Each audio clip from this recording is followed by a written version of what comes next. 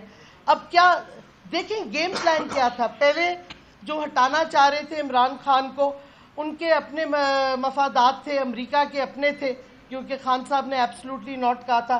پہلے انہوں نے امریکہ کو انوالو کیا رجیم چینج کی سازش میں، اور ان کو کیا پرومس کیا کہ جو آپ کہیں گے ہم کریں گے۔ آپ کہتے ہیں اسرائیل کو ہم تسلیم کر لیں، ہم اسرائیل کو کریں گے، ہندوستان سے ہم ٹریڈ کر لیں، ہم ہندوستان سے ٹریڈ کریں گے، ہم آپ کو امریکن بیسز بھی دے دیں گے پاکستان میں۔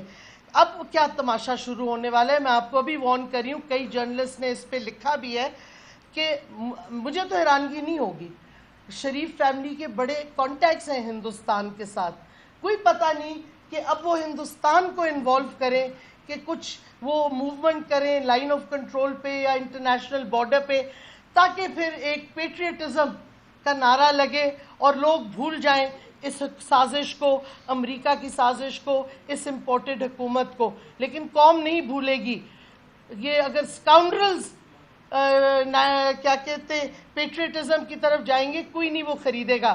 اور ہم وارن کر رہے ہیں کہ ایسی گیم جس میں پاکستان کی ڈائریکٹلی سیکیورٹی تھریٹن ہوتی ہے، یہ ڈینجرس ہے، اس راہ پہ نہ چلیں جو چلنا چاہ رہے ہیں۔ اس سے تباہی ملک کی ہوگی، اور تباہی کے علاوہ ملک پورا سیکیورٹی، دیکھیں انڈیا اور پاکستان دونوں نیوکلیر ممالک ہیں، اس قسم کی کھیلیں آپ نہیں کر سکتے، برنکمنشپ آپ نہیں کر سکتے۔ تو اس سے خدا را آپ مت اس طرف جائیں۔ پہلے آپ نے ملک کو ڈبویا ہے امریکہ کی سازش کے ساتھ، اب آپ جس طرف لے کے جا رہے ہیں یہ خطرناک ہے۔ ہماری فوج کو سب سے زیادہ اس کا خطرہ ہوگا اور سب سے زیادہ نقصان ہوگا، لوگ شہید ہوں گے، اور کس لیے؟ اپنی ایک کرپٹ حکومت بچانے کے لیے اور سازش بچانے کے لیے۔ ہاں ٹھیک، شکریہ جی۔ اچھا جی، بسم اللہ الرحمن الرحیم۔ سب سے پہلے تو اچھا آگے کر لو، ٹھیک ہے۔ پہلی بات تو یہ جی کہ ابھی آج جدید مسئلہ ہے پاکستان کا وہ لوڈ شیڈنگ ہے۔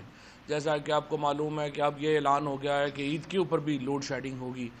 جب یہ حکومت بدلی تھی تو سب سے پہلے شہباز شریف صاحب نے جو بیان دیا تھا وہ یہ تھا کہ 20 پلانٹس بند ہیں جس کی وجہ سے لوڈ شیڈنگ ہے۔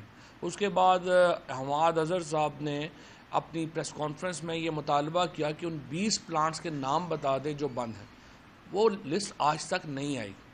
آج حکومت نے یہ تسلیم کر لیا ہے کہ جو بنیادی مسئلہ ہے جس کی وجہ سے لوڈ شیڈنگ ہے وہ یہ ہے کہ امپورٹڈ فیول منگانے کے پیسے نہیں ہیں ان کے پاس، چونکہ سارے پلانٹس جو ہیں وہ امپورٹڈ فیول کے اوپر لگے ہوئے ہیں، امپورٹ کرنے کے پیسے نہیں ہیں، لہٰذا لوڈ شیڈنگ ہے، اور یہ لوڈ شیڈنگ بڑھتی جائے گی، اور اس کے اوپر ظاہر ہے کہ پورا پاکستان بہت تشویش کا شکار ہے، اور ہم بھی بہت تشویش کا شکار ہیں، اور یوں نہیں مجھے لگتا نہیں ہے کہ اس حکومت کے پاس کوئی بھی سلوشن ہے کہ اس صورتحال سے وہ کیسے زبردازماں ہوں گے، کیسے نکلیں گے. اور یہ جو کرائسس ہے ہمارا لوڈ شیڈنگ کا، یہ بڑھتا جا رہا ہے، اور جس طرح سے میں نے عرض کیا یہ اس لیے بڑھتا جا رہا ہے حکومت کے پاس پیسے نہیں ہیں.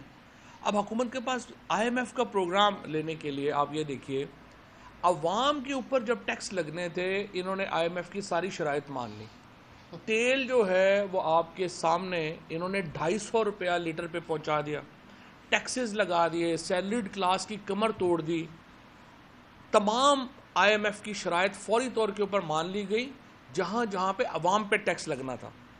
اس کے باوجود IMF کا پیکج نہیں مل رہا. IMF کا پیکج کیوں نہیں مل رہا؟ IMF کا پیکج اس لیے نہیں مل رہا کہ IMF کہہ رہا ہے کہ جو اینٹی کرپشن قوانین جو آپ نے بالکل تبدیل کر دیے ہیں اس کے نتیجے میں IMF ریلکٹنٹ ہے پیسے دینے کے لیے. اور صرف ایک ہی معاملہ ہے جس کے اوپر ہماری حکومت نے ایک دلیرانہ سٹینڈ لیا ہے، اور وہ یہ ہے کہ آپ کرپشن کے قوانین بنانے کا ہمیں نہیں کہیں گے. آپ اندازہ لگائیے اس حکومت کا اور اس کی جو ٹیم ہے اس کی ذہنی حیثیت کیا ہوگی اور حالت کیا ہوگی کہ جب عوام کے اوپر ٹیکس لگانے کی باری آئی اس حکومت نے ایک لمحہ نہیں لگایا. لیکن اسی حکومت کو جب IMF نے کہا کہ آپ اینٹی کرپشن قوانین بنائیں، اس حکومت نے سٹینڈ لیا ہوا ہے کہ نہیں ہم یہ قوانین نہیں بنائیں گے. کیوں نہیں بنائیں گے؟ 1100 ارب روپیہ ایک طرف ہمارے پاس خزانے میں پیسہ نہیں ہے، ہمارے پاس یہ پیسہ بھی نہیں ہے کہ ہم باہر سے فیول منگوا سکیں بجلی بنانے کے لیے. دوسری طرف 1100 ارب روپیہ نیب کے قوانین میں تبدیلی کر کے حکومت نے اپنے آپ کو NRO2 دے دیا ہے. دو بڑے خاندان جو شریف فیملی ہے اور زرداری فیملی ہے وہ اس NRO2 سے مستفید ہو رہے ہیں جیسے وہ NRO1 سے مستفید ہوئے تھے. آپ کو یاد ہی ہے کہ کس طرح سے سرے محل جو تھا جو آصف زرداری صاحب کی ملکیت تھا اس کو پہلے کہا گیا کہ ہمارا ہے ہی نہیں، پھر جب برطانوی حکومت نے اس کو بیچ کے اس کے پیسے پاکستان کو ملنے تھے زرداری صاحب نے وہاں پہ جا کے کلیم کر لیا کہ نہیں وہ تو ہمارا ہے. اسی طرح سے آپ وہ لاکٹ کا کیس، اسی طرح سے جو آپ کو جنیوا کے جو کیسز تھے وہ NRO1 کا حصہ تھے.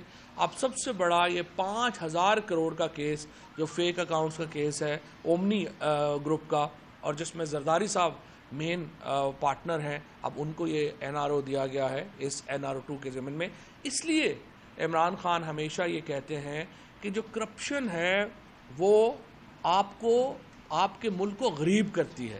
وہ کرپشن جو ہے وہ آپ کے ملک کو ہلاک جو ہے اس کو وہ چھپانا چاہ رہے ہیں. ابھی تک پوری قوم نے کیونکہ امریکہ کی سازش ایکسیپٹ کر لی ہے تو اس واسطے ہر طرح کی کوشش کر رہے ہیں، نیوٹرلز کر رہے ہیں اور جن کو وہ لائے ہیں وہ بھی کر رہے ہیں کہ کسی طرح اس سے توجہ ہٹ جائے.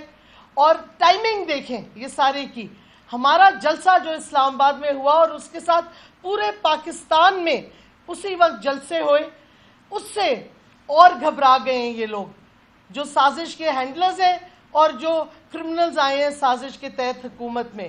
تو اب وہ ساری چیزیں ڈائیورٹ کر رہے ہیں. اصل قوم کو جو مسئلے ہیں، لوڈ شیڈنگ ہے، انفلیشن ہے، تباہی کی طرف جا رہے ہیں. IMF میں پھنس گئے ہیں. IMF نے ایک نئی کنڈیشن ان کو دے دی ہے، ہمیں تو نہیں دی تھی کہ آپ اپنے قانون ٹھیک کریں کرپشن والے. وہ تو ساری اپنی کرپشن معاف کر بیٹھے 1100 بلین روپے کی نیب کے قوانین بدل کے. اب ان کو وقتہ پڑ گیا ہے. IMF کہہ رہی ہے پہلے آپ اکاؤنٹیبلٹی کرو کرپشن کی، تو ان کے پاس کوئی جگہ نہیں رہ گئی بھاگنے کی. سبسکرائب کریں اور بیل دبائیں تاکہ کوئی خبر رہ نہ جائے.